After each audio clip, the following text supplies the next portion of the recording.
This is Ravneet and hello to all. आज हम बात करेंगे कि जो हमारे स्टूडेंट्स हैं या हमारे बच्चे हैं during the outbreak of the corona virus disease, जो उनके अंदर स्ट्रेस आ रहा है, उस स्ट्रेस को हम कैसे दूर कर सकते हैं, वो स्ट्रेस में ना जाएं। इसको बचाने के लिए मैंने कुछ मैटर तैयार किया हुआ है, मैं आपको दिखाना चाहूँगी, जिसमें सबसे पहले मैं इंट्रोडक्शन दे रही हूँ कि आजकल जो outbreak of the corona virus disease है, जो बहुत स्ट्रेसफुल हो चुका हुआ है लोगों के लिए, और स्पेशली हमारे बच्चों के लिए, हमारे स्टूडेंट्स के लिए एक डर सा रहता है उनके अंदर इस डिसीज़ को लेके। और जो एक स्ट्रेस बनी हुई है, उस स्ट्रेस में हमारा एक योगदान रहेगा अगर हम अपनी कम्युनिटी, अपने जो आसपास के लोग जिन्हें हम बहुत प्यार करते हैं, जिनकी केयर करते हैं, और ख़ुद को स्ट्रॉन्गर बनाना बहुत ज़रूरी है इस पीरियड के दौरान। तो हम लोग सबसे पहले बात करेंगे कि जो स्टूडेंट्स हैं, जो हमारे बच्चे हैं, ये इनके ऊपर जो स्ट्रेस आती है या ये स्ट्रेस को किस तरह से लेते हैं, हर एक का अपना अपना रिस्पॉन्ड होता है टुवर्ड द स्ट्रेस। तो उनके बिहेवियर में क्या चेंज आता है स्ट्रेस की वजह से, जो हम सबसे पहले रिकॉग्नाइज़ कैसे करेंगे कि अगर हमारे बच्चों में ऐसी स्ट्रेस फील होती है, तो उसमें आता है जैसे कि इरिटेशन है, सैडनेस रहती है, ऑलवेज़ दे आर वरीड कि मदर को कहते हैं क्या होगा, कैसे होगा। हमारी खाने पीने की जो हालत है, जैसे जो खाने का हैबिट्स हैं वो ख़राब हो रही हैं, स्लीपिंग हैबिट्स जो है वो ख़राब हो रही हैं। हम देखते हैं रात को लेट नाइट में सोना और मॉर्निंग में कितनी देर तक सोते रहना, सुबह का लंच ब्रंच इकट्ठा कर लेना। ये चीज़ें जो हैं वो हमारी जो डिसिप्लिन है उसको भी ख़राब कर रही हैं, हमारी सेहत को भी ख़राब कर रही हैं। और सबसे ज़्यादा बहुत बड़ी चीज़ क्या है, आजकल हम सबसे ज़्यादा मोबाइल यूज़ करते हैं। मोबाइल ज़्यादा टाइम तक यूज़ करना, रात को ज़्यादा टाइम तक यूज़ करना, इससे हमें सर्वाइकल की प्रॉब्लम हो जाती हैं। इवन सारा दिन जो आपकी नेचर और मूड है वो भी ख़राब रहता है और बॉडी में पेन रहता है ऐसी। तो ये सभी चीज़ें जो हैं हमारे बच्चों के एकेडमिक सक्सेस के ऊपर भी इम्पेक्ट डालती है। इवन इनको जो स्ट्रेस का इफ़ेक्ट है, मैंने 2 पार्ट्स में डिवाइड किया है, एकेडमिक एंड नॉन एकेडमिक। अगर आप देखें तो एकेडमिक में भी मैंने उसको 2 पार्ट्स में लिया है, करिकुलम और नॉन करिकुलर एक्टिविटीज़ के दौरान। तो एकेडमिक में जो करिकुलम है, करिकुलम मीन्स जो हमारा सब्जेक्ट है।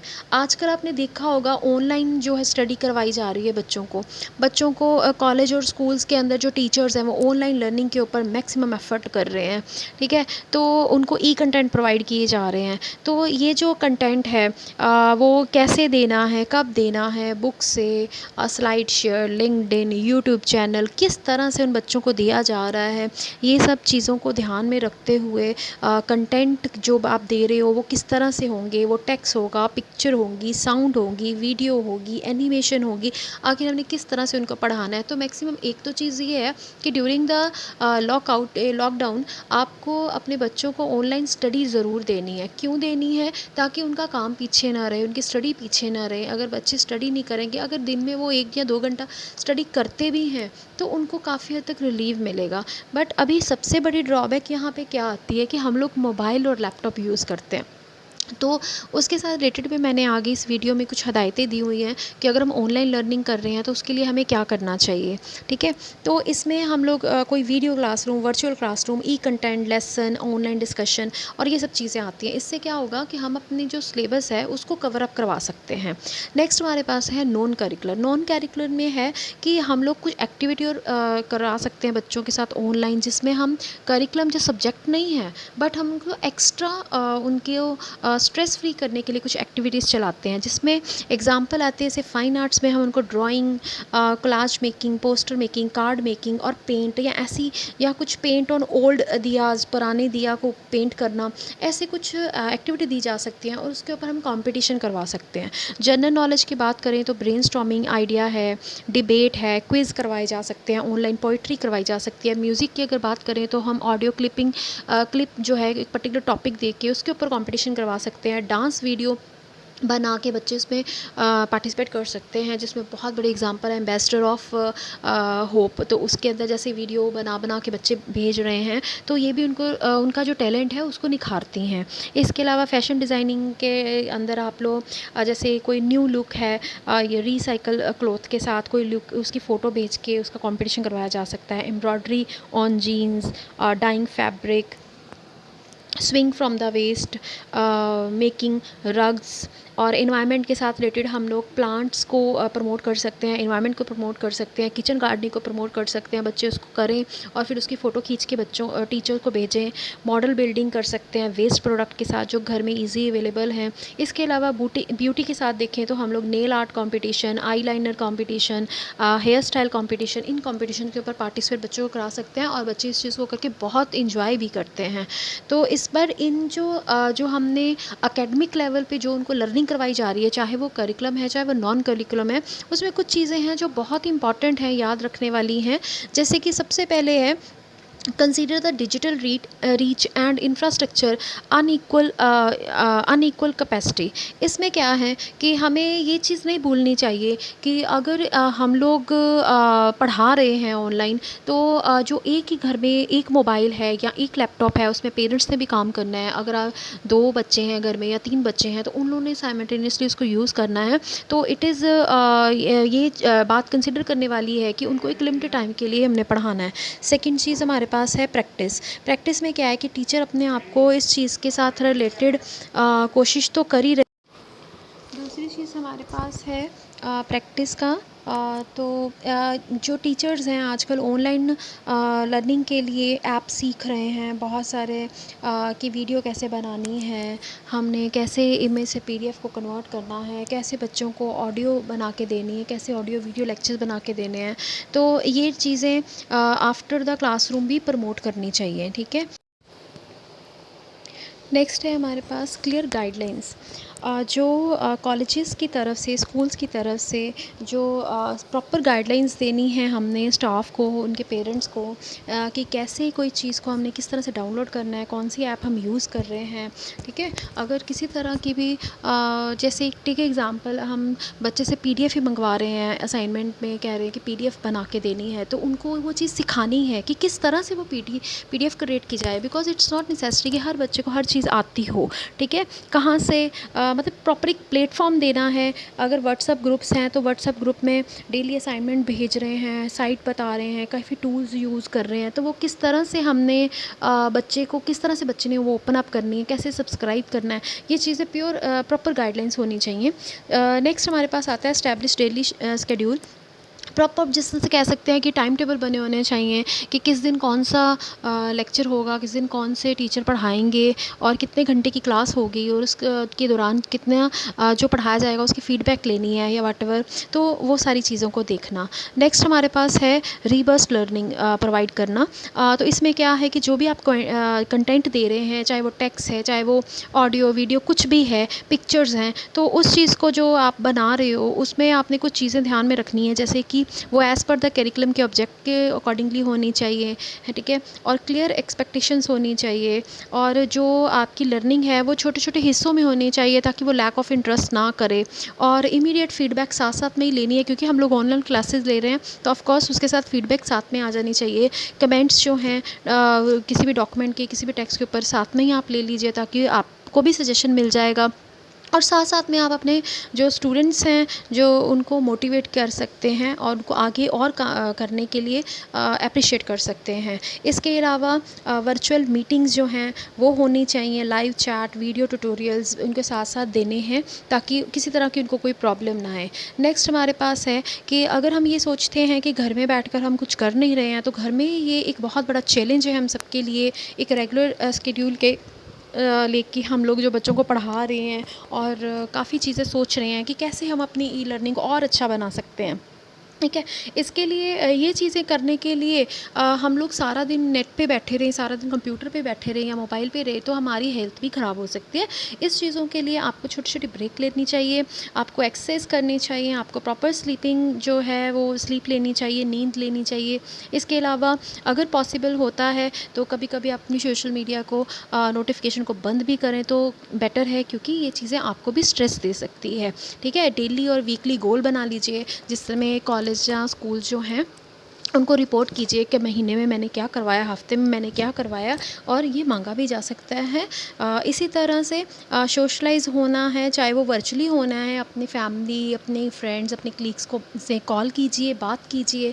नेक्स्ट हमारे पास है कि हम लोग right tool and stick use करें, ताकि जो भी ऐप, जो भी टूल, जो भी प्लेटफॉर्म हम यूज़ कर रहे हैं वो कहीं तरह से बच्चों के लिए ओवरवेल्म्ड ना हो जाएं। वो उनके एक यूज़र फ्रेंडली होने चाहिए, ताकि वो उसको समझ भी सकें और कहीं हमारा जो पर्सनल डाटा है वो कहीं ना चले जाए। ठीक है? तो पर्सनल डाटा जो हम लोग एक्सचेंज कर रहे हैं व्हाट्सएप ग्रुप बना के, उसके ऊपर प्राइवेसी के ऊपर भी पूरा ध्यान रखना है। अगर एक टीचर लाइव चैट कर रही है बच्चे के साथ, तो उस टाइम पे आप अपने बच्चे को अपने घर लेके आ रहे हो और अपने अपने आप को उस बच्चे के घर जा रहे हो, तो इस चीज़ का भी खास ध्यान रखना है कि आपकी कहीं प्राइवेसी जो है वो प्रॉपर कंसिडर की जाए और उसकी इम्पोर्टेंस हो।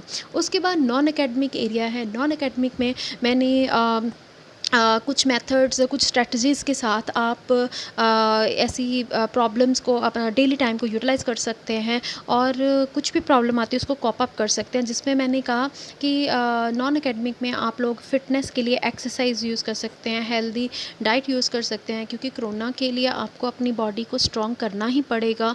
Yoga, meditation, practice, dance, rest, walk on terrace and play games. Family के साथ आप ये सारी चीज़ें खेल सकते हैं, ये कर सकते हैं, जैसे कि रिकॉल मेमोरीज़ आप अपनी पुरानी एल्बम्स के साथ या कोई ऐसे पिक्चर स्लाइड शो बना के आप उनके साथ टाइम को यूटिलाइज़ कर सकते हैं, गेम्स खेल सकते हैं, म्यूज़िक इकट्ठे देख सकते हैं, म्यूज़िक क्रिएट कर सकते हैं, सॉन्ग्स क्रिएट करिए और उसको स्प्रेड करिए, शेयर करिए, खाना बनाइए, क्लीन एंड ऑर्गेनाइज़ करिए दोबारा से अपने कमरों को, घर को रीअरेंज करिए हर आइटम को। इससे सफाई भी होगी और साफ़ सुथरा घर भी होगा, और आपका भी टाइम जो है वो पास हो जाएगा। इसके अलावा अपनी नॉलेज को शेयर कीजिए, एक्सपीरियंस कीजिए, गार्डनिंग कीजिए, और अपने जो पेट्स हैं उनका भी ध्यान रखिए। इसके अलावा अपने खुद के लिए आप अपने फ्यूचर में क्या करना चाहते हैं, कैसे करना चाहते हैं, क्या एक प्रॉपर आप एक लॉन्ग टर्म और शॉर्ट टर्म प्लान बना सकते हैं फ्यूचर के लिए। इसके अलावा अपनी एक फ़ैशन लुक क्रिएट कर सकते हैं, अपने पुराने फ्रेंड्स के साथ बातचीत कर सकते हैं। अगर आपके अंदर एक आर्टिस्ट छुपा हुआ है तो आप उसको बाहर निकाल सकते हैं। ब्लॉग क्रिएट कीजिए, रिज्यूम बनाइए, अपलोड करिए उसको, बुक्स रीड करिए ऑनलाइन और ऑफलाइन। इसके अलावा आप अपना स्टडी का टाइम भी कर सकते हैं। तो ये सारा जो प्रोटेक्शन मैंने अभी आपको जितनी भी प्रैक्टिस बताई एकेडमिक, नॉन एकेडमिक, इससे आप अपने आप को बचा सकते हैं कि आप लोग या आपने बच्चे, आपके स्टूडेंट्स स्ट्रेस में ना जाएं। तो इस जो डिफ़िकल्ट टाइम को किस तरह से आप इसमें आप इस सब टाइम के बाहर निकलना है, क्योंकि अब हमें कोरोना के साथ जीना पड़ेगा।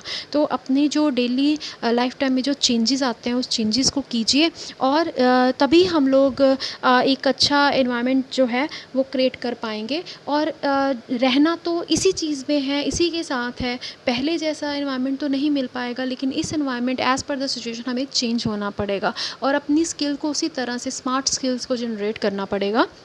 तो आपको कुछ इंस्ट्रक्शन और कुछ चेकलिस्ट यूज़ करनी है, जिससे हम अपने इंडिया को हेल्दी बना सकते हैं। जैसे कि चेकलिस्ट है पेरेंट्स के लिए, जिसमें अपने बच्चे की जो हेल्थ है उसको प्रॉपर मॉनिटर कीजिए। ठीक है? और हाइजीन का पूरा ध्यान रखिए, जैसे कि अपने हाथ धोने हैं, अल्कोहलिक बेस्ड सैनिटाइज़र से ही धोने हैं, पानी पीजिए ज़्यादा से ज़्यादा। और इसके अलावा आपके घर में साफ़ सफाई होनी चाहिए, और किस तरह से कुछ को कई सामान कैसे डिस्पोज़ करना है, कैसे कलेक्ट करना है, कैसे स्टोर करना है, इसके ऊपर ध्यान दीजिए। जब आप स्नीज़ और कोई इस तरह से आपको टिश्यू का कोल्ड है तो आप टिश्यू का यूज़ कीजिए, बार बार अपने फेस को हाथ मत लगाइए। इसके अलावा बच्चों को इनकरेज कीजिए, वो आपसे क्वेश्चन पूछें आप उनका साथ दें। अगर इसके अलावा अगर आपको लगता है कि किसी तरह का बच्चों के को किसी तरह की कोई स्ट्रेस आ रही है तो उनके साथ ज़्यादा से ज़्यादा बात करके, खेल के उनके साथ उस सिचुएशन में पॉजिटिविटी क्रिएट करके, या उनको मोटिवेट करो किसी चीज़ के लिए, चाहे वो ड्राइंग हो, चाहे वो पेंटिंग हो, ठीक है। और इसके अलावा जो चेकलिस्ट है चिल्ड्रंस के लिए, बच्चों के लिए, वो क्या है कि इट इज़ नॉर्मल कि उनको सैडनेस आए, वरी हो, कन्फ्यूज़न हो, पर इस चीज़ से डरना नहीं है। हम बात करनी है अपने पेरेंट्स से, अपने टीचर से, उनसे पूछिए, अपने आप को एजुकेट कीजिए, जहाँ पे भी इंफॉर्मेशन मिलती है जिस सोर्स से, वहाँ से बात कीजिए, ठीक है। अपने लीडर बनिए खुद के, और इस तरह से अच्छी हेल्दी प्रैक्टिसेस के बारे में डिस्कस कीजिए, अपने फ्रेंड्स को शेयर कीजिए आइडिया कि किस तरह से हम कोरोना वायरस से लड़ सकते हैं। इसके अलावा पेरेंट्स जो हैं, फैमिली मेम्बर हैं, उनको केयर करते हैं, जब कुछ है उसमें अगर उनको लगता है कि they are not okay, then वो उनके साथ बात करें, उनके साथ डिस्कस करें कि they are not feeling well, उनको ट्रीट कराया जाए। तो थैंक यू एवरीबॉडी मेरी ये वीडियो को सुनने के लिए। अगर आपको अच्छी लगी हो तो उसको लाइक ज़रूर कीजिएगा।